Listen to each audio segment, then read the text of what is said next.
jam wale mon bandiraɓe musidɓe tedduɓe hettiɓe heeɗiɓe daraɓe ayaw pindi tv e garti e katande jomiraɗo jombade bawɗe mbaɗo ko wela ɗo wela de wela ina welira gam yettinan ɗon ko sifa e kele gadane jeyndeji leydi sénégal joni joni palen ko e jeyndeji ɗi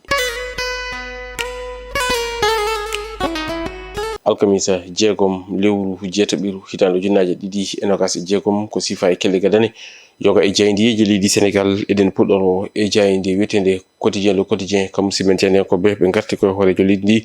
Bassirou Diomaye Diakhar Faye e juɓɓingol ɗinɗon sumugoji diwani yankoji nder dendagal wertago leydi sénégal ɓe mbi ko hoorejo leydi ndi oɗo saaha kay ina woni tan ndi e gueɗe ɗe ko ɗeɓi niɓɓinirɗemo hono waɗiri e gardidi e natal muɗum ɓe garti noon e ko heddi hen tan ko lebbi joyi kay ɓe ganduɗa kañum goni e mairuji ɗi mandaji mumen gasa ɓe mbi ko ha joni de on ɗon décret mo ganduɗa kay ina lawɗi ina wonande kay ɗinɗon sumugoji ma won e ngal ɗon ladial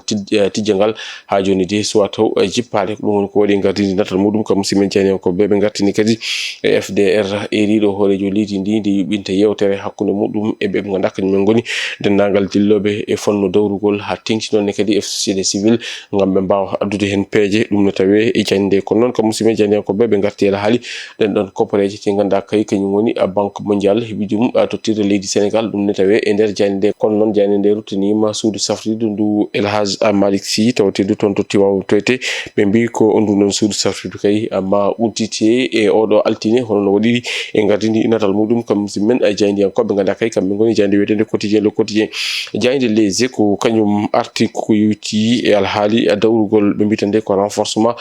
camp présidentiel walla ni mouvement présidentiel o ene wayno omo ganduɗa kañum woni e Bara Gaye kañum kay woni ko suuɓi gam tawtoyde diɗɗal ngal hoorejo leydi ndi Bassirou Diomaye Diakhar Faye ɗum woni ko waɗi e gardidi natal muɗum kam simen jeyndiyankoɓe kolliti noon on ɗon gorkajo heeɓi yiidude e mawɗo leydi ndi laabi ɗiɗi eɗen on jewti ganduɗa kay ya ɓe mbaddi hakkude mabɓe ɗum woni ko tawate e jeyde les échos kono noon kam simen jeyndiyankoɓe ɓe duttanima ɓen ɗon sukaɓe mo ganduɗa kay ko jeeyaɓe e landa Pastef caggal ɗe ɓe mbino ɗin ɗon biyoje fewde hoorejo leydi ndi omo ganduɗa kañum woni oustaz Thieb Lammiño Darou kam e omo ganduɗa kañum woni Ndiaye Touba ɓe noon tata foof noon oɗo saaha kay ɓe taƴanama koɓe poti lelade e suudu dumbirdu ɗum woni ko waɗi e gardidi natal muɗum kam simen jeyndiyankoɓe ganduɗa kay kamɓe goni e jeyde wiyetede jeyde les échos kono noon jeyde nde arti eko yewti alhaali débatté gorkati en Pape Cheikh Diallo kam e omo ganduɗa kañum woni Djiby Dramé ɓe kolliti kay caggal nde dossier mabɓe waɗa clôturé ɓe namdinoma ko wiyete ko liberté provisoire ɗum woni ko tawate e jeyde les échos jeyde vox populi kañum arti ko yewti alhaali ɗin ɗon sumugoji diwan yankoji ɗo ɓe mbi ene woni tan de fdr ko kam kay woni ko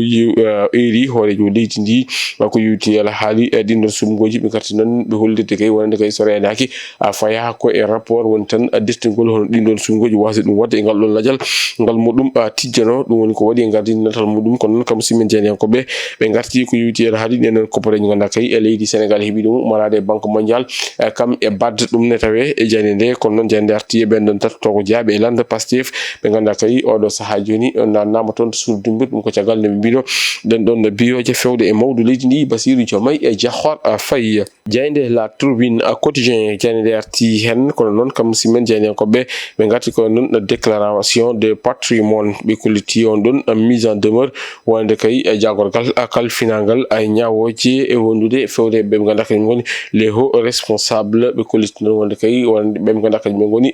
les retardataires woni tan ɓen ɗon leloɓe ɓe yinde ɗen noon kadi ɗum kala ni tawi jeyde nde kono kadi jeyde nde arti on ɗon nouvelle mo ganduɗa kay ko demande de mo ganduɗa kañum woni liberté provisoire wonde kay omo ganduɗa kañum woni Pape Cheikh Diallo kam e Djiby Dramé ɓe mbi ton de ko on ɗon ɗum kay kañum kay woni koɓe waɗi déposé hono no waɗiri e gardidi e natal muɗum kam simen jeyndiyankoɓe kono noon jeyde nde arti e ko yewiti e alhaali ɗin ɗon accord uji ɗi ganduɗa kay e kala saaha ina teska e nder yindere nde koɓe mbaɗata woni tan ɗen ɗon guykali hani e ɗen ɗon cellele ganduɗa kay haaɓe ndewna ɗum e ɓoggi karale kese ɗi ngam wadde piraté ko yewti alhaali compte uji hani e banque ji ni ganduɗa kañum woni koppareje kam e données ji personnel ɗum ne tawi e jeyde ganduɗa kay kañum woni jeyde wiyetede tribune quotidien jeyde l'observateur kañum arti koye Ousmane Sonko hoorejo suudu sarɗiji leydi sénégal ɓe mbi ko on ɗon dossier ko yewti alhaali fond secret ma uddite toon to suudu sarɗiji toyet mono wonata ko ñande sappo ndu lewru gonɗen e yewtere hakkude ɓe ganduɗa kañum woni bureau assemblée o ɗum woni ko tawate e jeyde l'observateur kono noon kam simen jeyde koɓe garti e ɗin ɗon kulu hulɗi ganduɗa kay ko ndu ɗon suudu ngendiru yowitino ko yowiti ala haali ɗum ganduɗa kay kañum woni docteur gol ƴiƴam ɗo ete nder leydi ndi ɓe kolliti kay ko kuluhuli mawɗi woni ko joga ton sababu onon ko 13 tan pos woni kay ko wodani dendagal leydi ndi kala wonande kay ɓe ganduɗa kañum goni aroɓe ton to sauvetage ton to urgence e cuuɗi cofɗi ɗi hete ɗum noon ine tawe e jayde ganduɗa kay kañum woni jayde wiyetede jayde ganduɗa kañum woni e jayde wiyetede jayde l'observateur ƴeewi en jayde las quotidien kamɓe noon ɓe gartitande koye ɗin ɗon temedde ɗiɗi e nogas milliard taw koppareje meɗen franc CFA wonde kay leydi Sénégal umorade e banque mondial ɓe mbitande ko banque mondial oɗo saaha kay udditi cewɗe muɗum woni tan udditi europeñaji muɗum wirti ɗum e leydi Sénégal walla ni juuri ɗum jurti ɗum e leydi Sénégal ɗum woni ko tawate e jayde ganduɗa kay kañum woni jayde wiyetede jayde ganduɗa kañum woni las quotidien jayde source kañum arti ko yuti ala haali ganduɗa kay kañum woni hoorejo leydi ndi Bassirou Diomaye Diakhar Faye on ɗon banque mondial kam banque africaine de développement ɗum kala ine tawe jayde nde ɓe mbitande ko ganduɗa kañum woni Bassirou Diomaye Diakhar Faye ene wawi kay wadde remercier le ciel kono nde kadi ganduɗa ko caggal den ɗon koppareje ganduɗa kay ko ina bo e temedde tati e capanɗe nayyi e milliard taw koppareje meɗen franc CFA naati ɗo ete nder leydi ndi Sénégal hono no waɗiri e gardidi natal muɗum kam musidmen jaydiyankoɓe ganduɗa kay kamɓe goni jayde wiyetede jayde source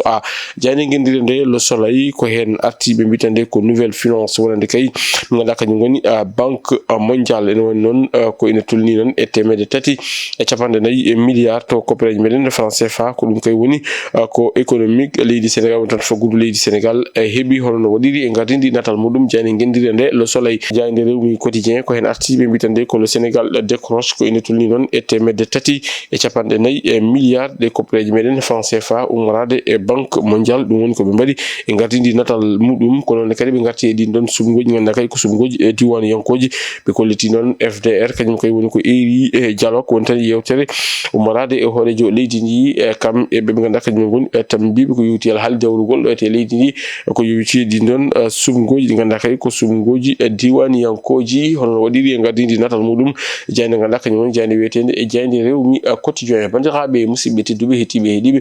daroɓe Ayaw PND TV kasi haalaɓe ceer ko ɗum woni komin kemno rubinanade ko sifa e kelle gaden yoga e jaydiyeji leydi Sénégal adi meɗen e ɗin ɗon rubino jaydiyeji wonata ko aljuma janggo soko wiɗi gueɗal ɗo e nden min mbi on jokke ɗoftade kamɓe rewinade programme uji ɗi PND TV darolgal finatawa fulɓe Allah jarama on jarama.